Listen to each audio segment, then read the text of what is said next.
The Workspaces tab edits the settings for each application and each collection. First, we will look at a collection, which must have the collection box ticked. This represents a folder or a container in the front-end interface. Then, within that container, we can create projects with many different applications. These will then appear under the disclosure triangle. We will use Premiere to demonstrate the appearance of the application on the interface, starting with the Common panel. Here you can change the icon, the name of the application, and whether to place it in a collection. Then the Application panel. This application will be generic or non-scripted.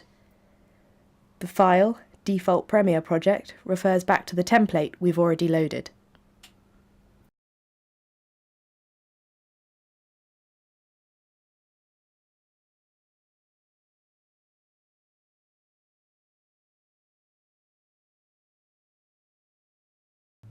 Moving on to the Tags panel.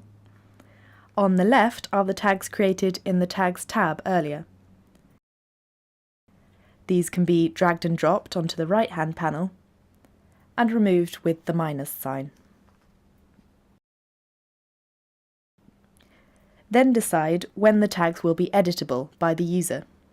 Sometimes never, or only upon creation, or always while editing. This corresponds to the menu on creating an asset. Editable here upon creation of a project are name, episode, and part. The naming panel defines the file name of the project.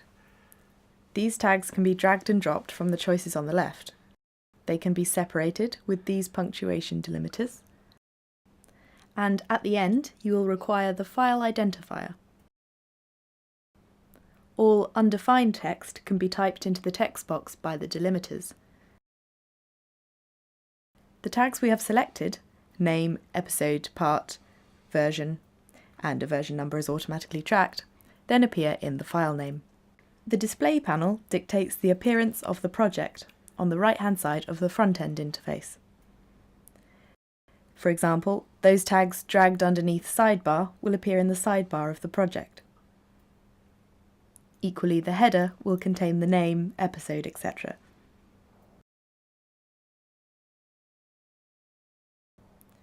The drag and drop functions throughout the administration interface remain the same, and reordering is possible.